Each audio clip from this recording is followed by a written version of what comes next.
Welcome to The Mentor. I'm Mark Bouris. The growth in the payments industry has totally taken off in the past few years. There is a buy now, pay later for just about everything. But what about the refunds? The wait times for refunds can be up to 6 weeks before you get your money back, and that's going to be an absolute punish. Refundid, that is REFUNDID, is an instant refunds fintech startup that wants to get rid of the, frankly, dated waiting times for products bought online.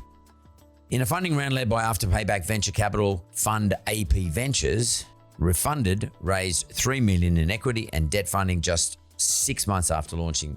The guys solving the problem are all in their early 20s, and I love that. 4 founders each specialize in their own field, and today on the show is Brad Karney and Ilan Kessler. 6 national retail chains have signed on and are reporting that between 50 and 60% of the customers who are looking for refunds are choosing the refunded option. Now, how it works is that refunded cash can be in the customer's account, that's right, your account, within as little as 30 seconds. So that means your customer doesn't have to wait for you to receive the return product and approve the refund before they get their cash.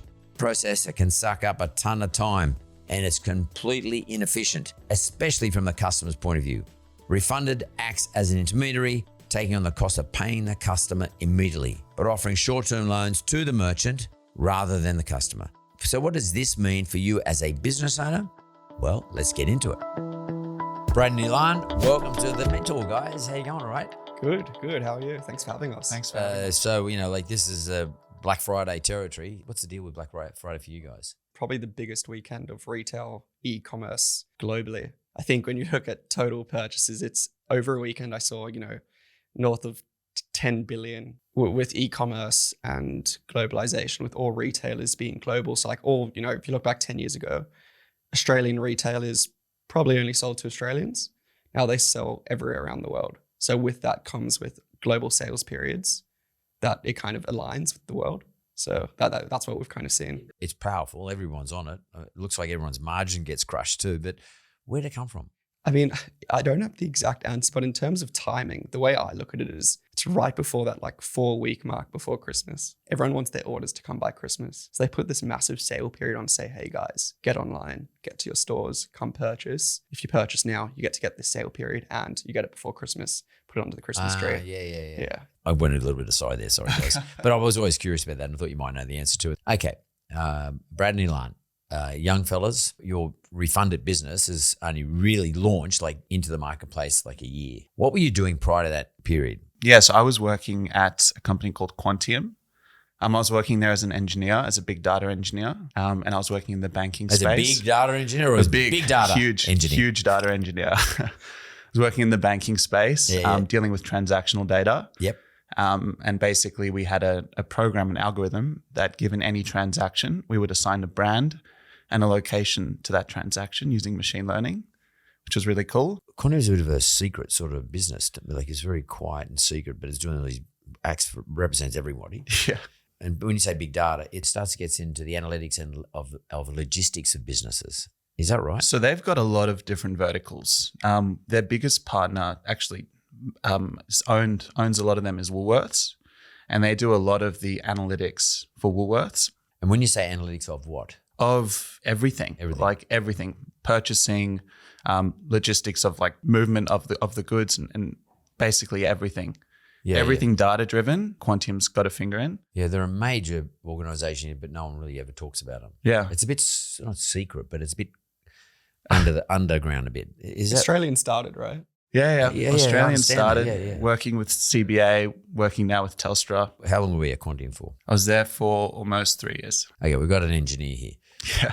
What about you, Brad? What were you doing before you two guys got together? Well, I graduated university not too long ago, probably the end of last year.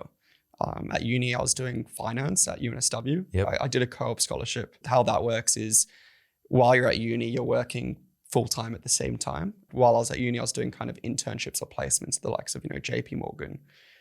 There were also options at Macquarie. I actually left the program to try do some more entrepreneurial stuff where I wasn't kind of tied to a desk. Then how the hell did you two get together? There's an age difference. There's a discipline difference. For sure. Well, there's actually four founders. right? And one of the founders, Joel, is my cousin, and he used to always just he's an ideas man, right? He used to throw ideas at me. We used to bounce. As in The Castle? Huh? As in the movie The Castle? Oh, The Castle. He's an idea man.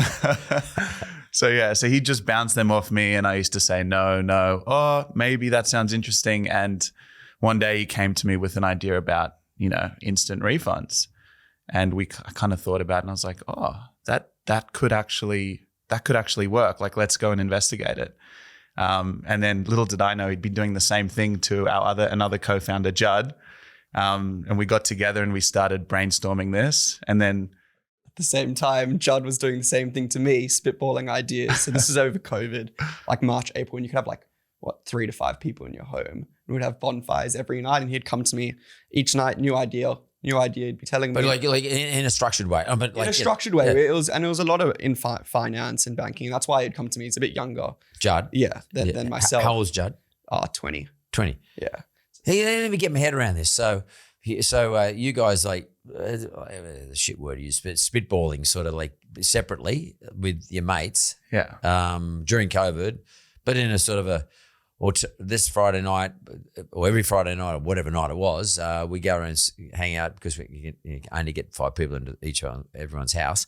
We're going to make something positive out of it. We're going to do something productive. I think that was the case. Yeah. I think be productive. Yeah. I mean, Joel had an experience with Culture Kings where he was trying to return something and he didn't get his money back. And it took him, how long did it take him? 6 weeks. 6 weeks. Joel's a super nice guy, so he's not going to attack a retailer. But I'm sure you've heard experiences of customers saying, I want my money, I'm never going to shop here again.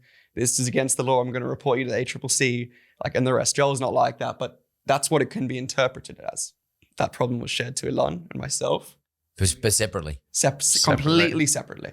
Of course, and you're sharing it 4 ways instead of 3 ways. And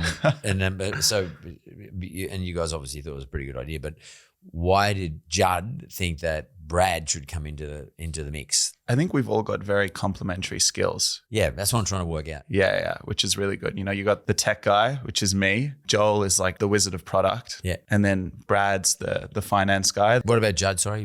Judd was at uni. He was super smart. Right. In data science. Data science, right. Yeah. So we've got data scientists, which is different to a computer scientist. Yeah. So computer science about the ability to have the analytics. Yeah. And data science is actually getting in there and interpreting it. Yeah. Is that right? I mean, they can intertwine between each other, but basically you got the building and then the analytics of that. Yeah. So product.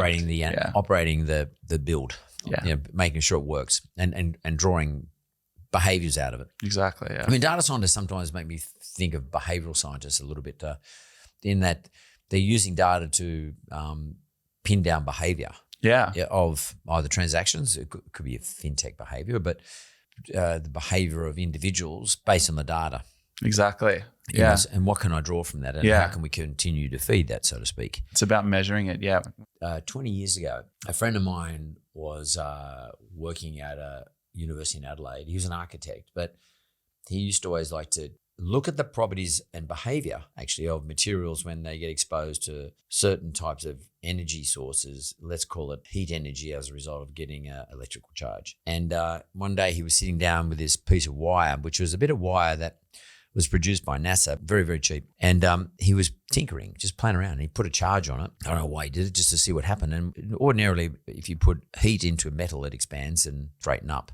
Mm. But in this case, when he put the electrical energy, which changes form into heat, it actually contracted. And this was a special alloy. I won't bore you with the alloy, but he worked out the behavior of this thing. Anyway, as a result of that, he collaborated with a couple of mates at the university, he being an architect, but then he collaborated with a few engineers. They were electrical engineers. And then from that, they built this actuation system, which basically made redundant what most actuation systems are, which are sort of driven by electromagnetic fields. And he got rid of electromagnetic fields.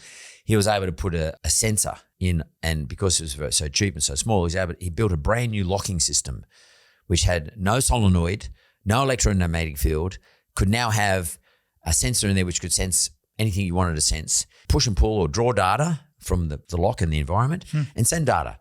Wow. And it all come off the back of a little collaboration. Yeah. Like what you guys have done. Yeah. But these are the old days. This is 20 years ago. People used to hunt around universities, people like me, looking for these dudes. And I ended up becoming chairman of this company because I used to go and spot these individuals because they're a great investment. And, this business now provides locks to most of the big data centers in the world, and also to people like Microsoft, and they service the biggest tech titans in the world. Everyone uses this technology, and all came out of the curiosity of an architect who had a bit of spare time tinkering. And what you guys were doing is sort of like tinkering with ideas as opposed to like a material. We don't put enough emphasis on tinkering. I mean, it's such an important thing to question, to query, but you've got to do it in collaboration. I think we had a big problem to solve. Was it a problem for you though? I mean, you personally, or did you see it as a problem for? For me, I'm not a massive online shopper, right? But I see around me. Don't say that. I see around me a lot of online shopping. Whether that's my family, sister, mother, girlfriend. So it wasn't your problem, but it's a problem for others. Yeah, and I can see it, and like I can feel it as well. Like, to talking about it, we saw that problem, and it became not easy, but we were so determined, given the magnitude of it, to solve it, right? Well, yeah, I guess that's what I'm trying, because his was just pure curiosity, right? Yeah. Which a lot of science gets invented through curiosity. Scientific outcomes get invented through curiosity. Let's be frank. Call this fintech, whatever you want to do. This is science, okay? It's financial science. It's a combination of lots of things, but it's all scientific, because ultimately the outcome is scientific. He was curious. You were compelled. You felt, Brad, at least, compelled. I think so, yeah. What about you, Ilan? Or you're more curious? With the idea, yeah. With the problem. With the problem. I think for me, I'd seen a solution when I went to the States with Amazon, when I returned something and I got my money instantly. And as a consumer, I remember how that made me feel. And I think when I saw the problem here arising, it made 100% sense that this is something that needs to be solved. The consumer needs to have that problem solved for them. Okay, so what I'm trying to find out is, was it's like a burning thing inside you? Like, I have to solve this problem at an intellectual level or at a personal level or a commercial level? What was it that drove you? I think it's, we wanted to, I think Ilan speaks about it quite a bit, is like change the e-commerce space for the better, right? It's like, if you think about it, if you're looking at not talking $100 item, but let's say $400 item, there's a big confidence shift or a big uncertainty for them to purchase, because in the case that they want to return it, let's say it's a dress, not sure if it's going to fit, and they really want to purchase it, it's $400, but they're scared to, because if they do decide to return it, not only will they be out of pocket the product because they're sending it back, but even when that product's gone, they're still out of pocket $400 for 2 weeks, 3 weeks, and in the case that we started with 6 weeks. What happens if you could tell that customer, don't worry, you can purchase the $400 dress. If you want to return it, we'll give you your money back straight away. You'll never be out of pocket. It's a compelling proposition, right? It's giving customers more confidence to purchase, get the stuff they like, and in turn, provide more sales to the retailer, right?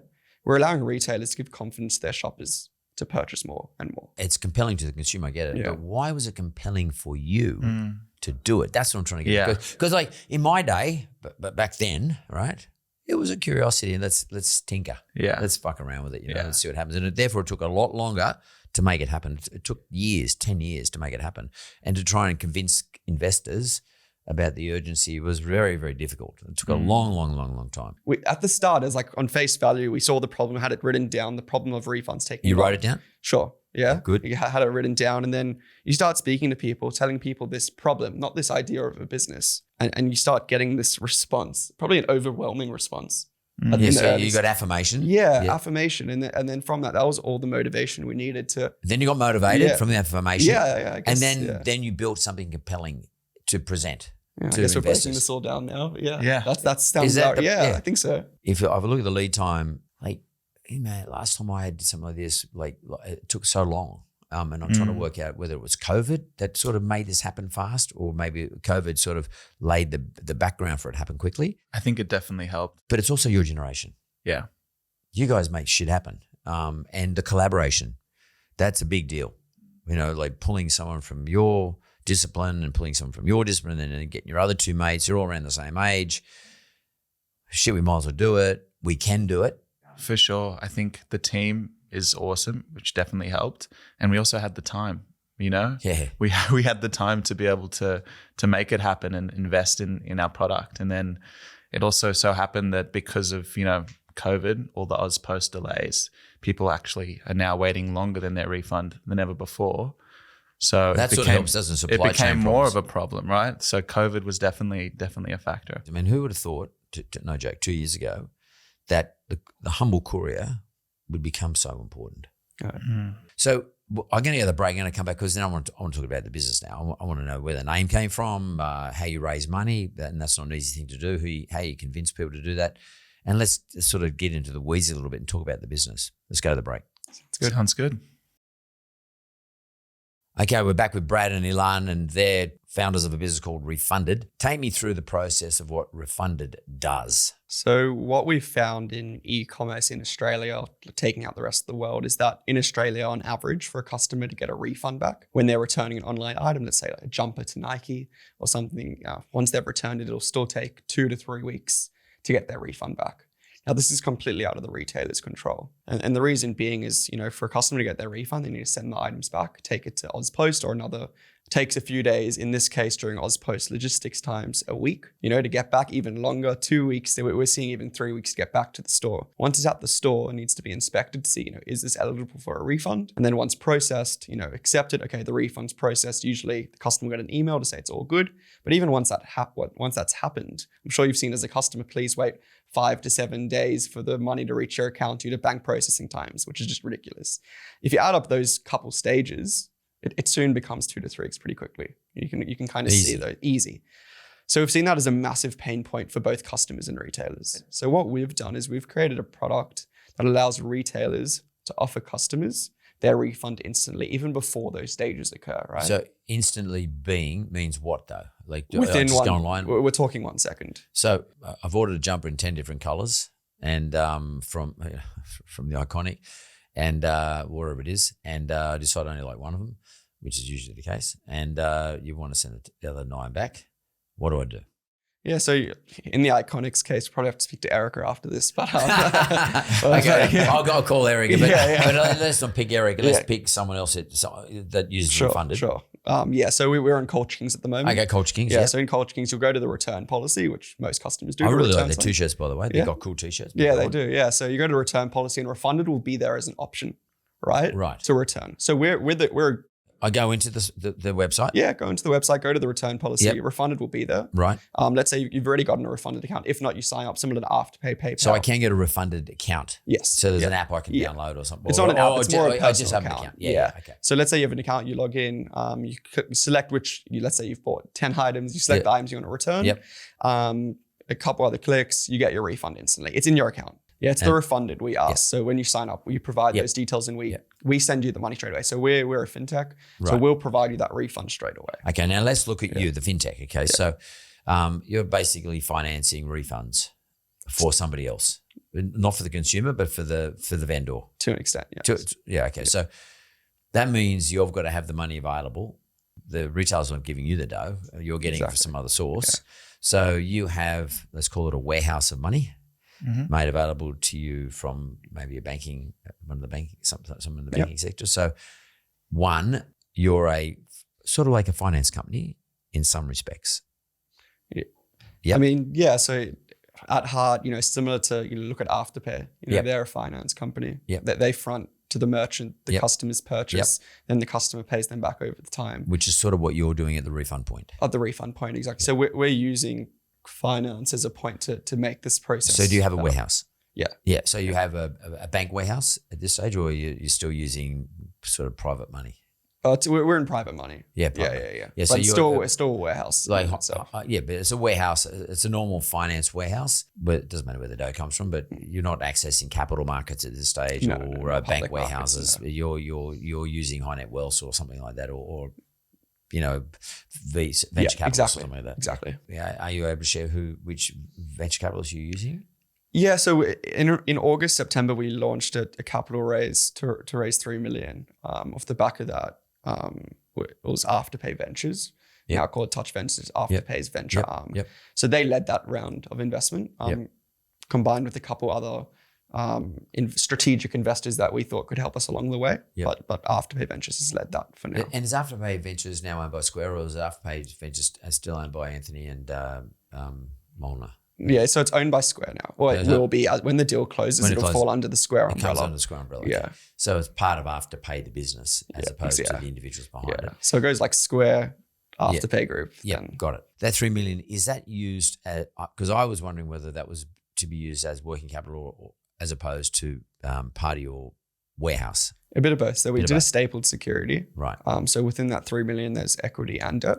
The debt function is used for that warehouse, and the equity function is used as a working capital for growth. Your warehouse is coming out of the money you raised. Part of the money you raised is being used to finance e-merchant or an e-commerce company to refund something to me, a consumer. Yeah. Right. So let's say I bought something for $100 from Culture Kings, $100 worth of t-shirts. I didn't like any of them, send them all back. I went into returns policy.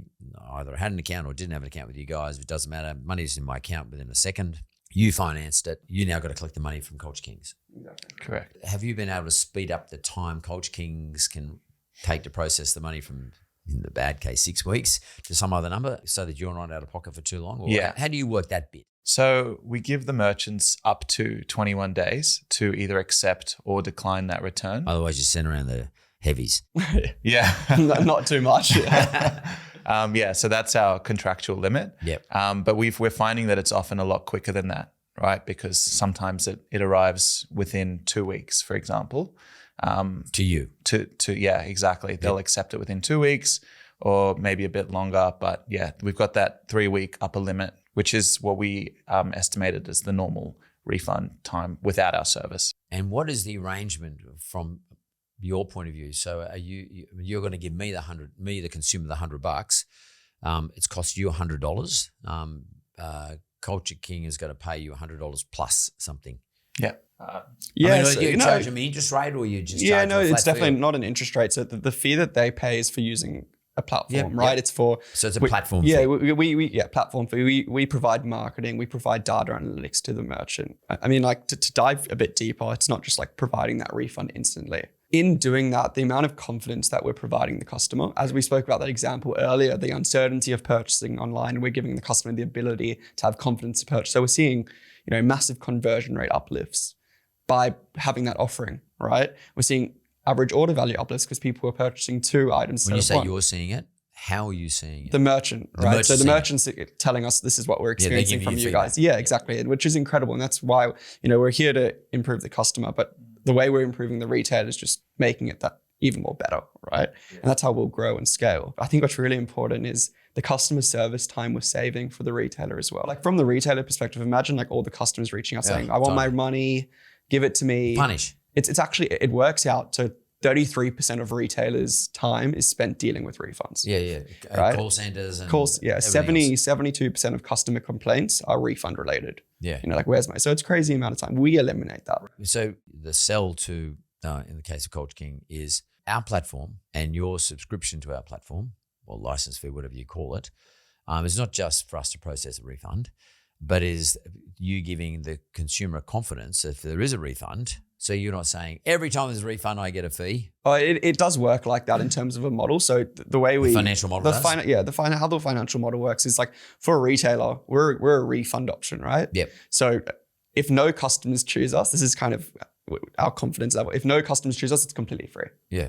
Wow. To the retailer. Wow. Right? So they get all the benefits for free, right? If a customer uses us, let's say 30% of refunds go through us, the customer chooses, and we're paid for that 30% of refunds, right? Okay. So we get paid a fee on those refunds, right? That's kind of how we work. It's a pay as you go. If I could put it another way, the platform fee only gets generated if there's a refund, but they get all the platform benefits. Exactly. Correct. At all times. And it's like the data analytics, you get the marketing. Now, which data analytics, this is over to you, or maybe to your data science guy who's not here, that's Judd. But can you explain to me, how the data analytics work off your platform that's really good for the vendor? Yeah. I mean, merchants don't like returns, right? They want to try to avoid them. So we pick up return reasoning. So what's the reason that you've returned this? You ask that? Yeah, we ask that at the point when the customer's getting the refund.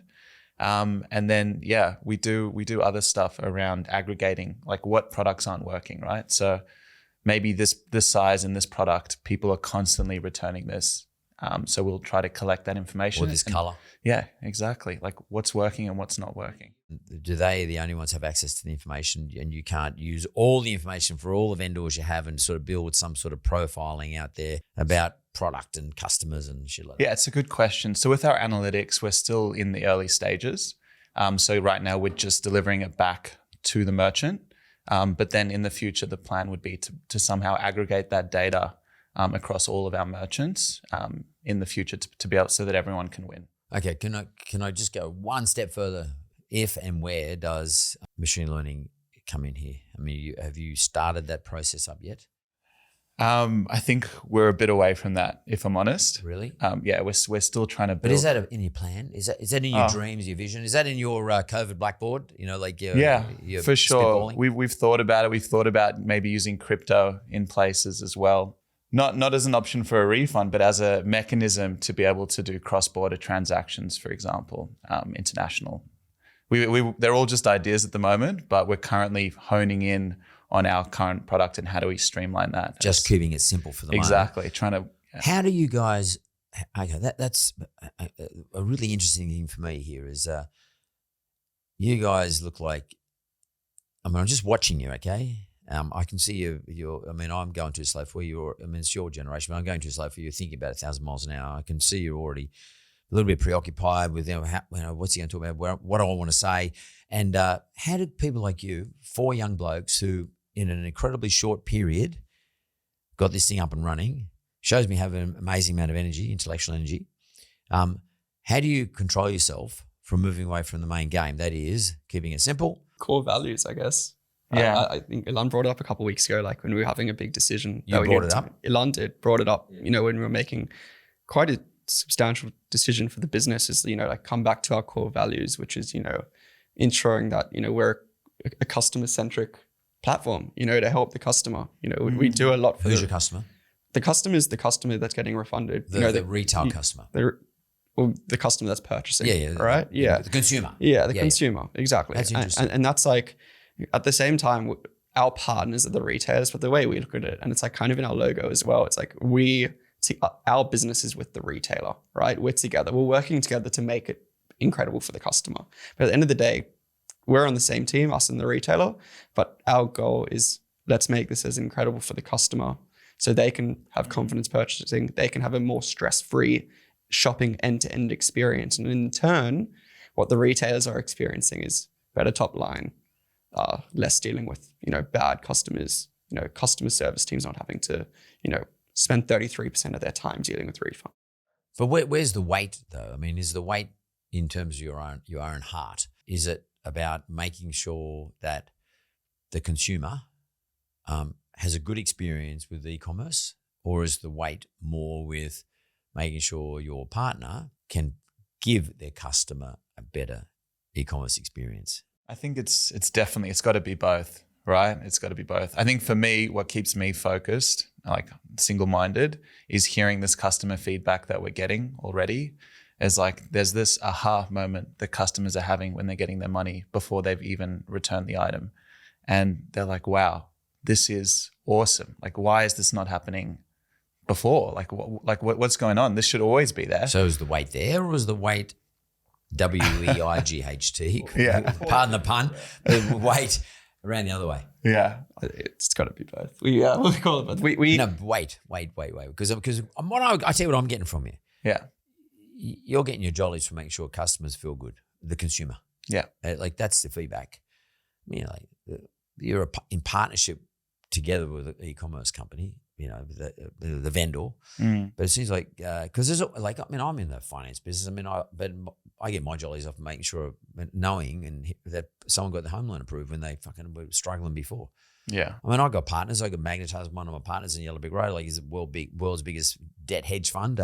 You know, I have warehouses of banks, and you know they're all my partners. But at the end of the day, they'll make money anyway. You know, they do their thing. What really gets me going is consumers so happy when they get a loan approved and they go to buy that fucking house they never thought they were going to. Like, I got a client who's 65, right? Thought he would never get a home loan again, and for a whole lot of reasons. He hasn't been able to get a home loan, you know, divorces and all that sort of stuff. But he wanted to buy a home, and he thought he couldn't get one. and we got one approved for him. Mate, the guy is just over the moon, and it's so cool. That's where I get my thing. My weight is, I've taken a long time to work this out, but my weight is right there, making sure that people still who have sort of been aged out or gendered out or not married or whatever it is, wrong job, working in wrong industry, have been outed from getting a home loan. Yeah. Getting them back in is cool for me.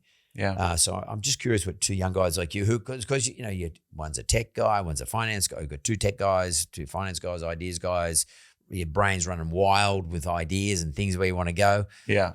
I'm interested to find out where your weight is and how important is a consumer for you. Yeah, I think you're diving deep into this one. I think for us, when we get like super, super excited is when a customer has that experience, I think. Yeah. When we try call a couple customers a day, it's getting a bit tricky now. Oh, cool. But we try call like a couple customers and get some feedback, It's hard. We struggle to find some constructive feedback because of how excited they are on the product. We call them like, oh my God, it came through so quickly. This is the best thing. We actually had the other day. So obviously, that we grow through partnering with retailers, as you're diving into. We had a customer that I think reached out to us that we didn't even call them. They reached out to us. This is so incredible. I've just emailed the owner or CEO of Esther & Co., another retailer, to say, you guys need to get this. It's a place that they shop at all the time. And she was basically saying, I would shop so much more at you guys if you had Refundid. And for us, that was the most exciting thing. I got an email from the CEO there saying, let's set up a time in January and we'll be, hopefully progressing with them. So that's like, for us, like that is the biggest excitement because we're getting the customer and then the retailer as well. That's the best referral. Yeah, it's the best thing. So I think that's where our weight stands, where you're getting the customer, but also you're benefiting the retailer, because at the end of the day, for us to be successful, we need the customers to be super happy and we need the retailers to be succeeding off our product. Yeah, and that's sort of, it's funny because our whole world's about, Google reviews and all that sort of stuff, likes, blah, blah, blah. And that's always been the case, just that there haven't been platforms to do it. But right now, your platform is your customer actually sending you an email and reaching out to the other vendors to say you should be signing these guys up. And, that, to me, it's a democratization of good experiences. And sort of that's pretty cool for a couple of young guys to be realizing that in their 20s, because it takes a long time to realize that. It's a philosophical position. But most of us, my generation, when we were in our 20s, we were just trying to make fucking money. I didn't give a shit about anything else other than making money. I never thought about this sort of stuff. And your generation, this is why you do things faster, why you do things better, why you do things more collaboratively, and you're actually happy to share it 4 ways. For me, if I had come up with the idea, I would not have fucking shared it with anybody. I would have said, that's mine, and I'll share it when I get more value down the track. That was my generation, and probably the generation between me and you as well. This, unfortunately for me, there's another generation below me, not you guys. And that's why, and I think our society is really lucky that we have people who think like you. You have more skills than we ever had at younger ages. You got more experience than we ever had at younger ages. But the thing you have today relative to other generations is you have a better view on the world. You actually do want to change things and make it better. And you can make some money along the way too, which is pretty good. And you have better skills to execute on it. We have run out of time, but it kills me sometimes because when I get these really interesting things, it's in my space too, fintech, but I've been asking all the questions and probably talking too much, but what do you have a question for me? Because, I've been around the traps a few times, so you got a question for me? I think an interesting one that we were kind of quite relatable for us is when we did our capital raise earlier in the year, for us to get, Afterpay Touch Ventures on, like it's a no-brainer, probably best outcome for us. It's a similar space, e-com, and that was a result of leveraging networks to get in the room with them and to talk to them, to get in the room with them and executing off that. I'd like to talk a bit. I'm sure you're an executor. That's what you've done your whole life. You've killed it. I want to talk about any times that maybe you've leveraged network to get in a room to create a good outcome. Is there any? Oh, all the time. Yeah. Most of my, in terms of raising capital especially, but not obviously, but probably the most effective one is when, I didn't leverage it, but I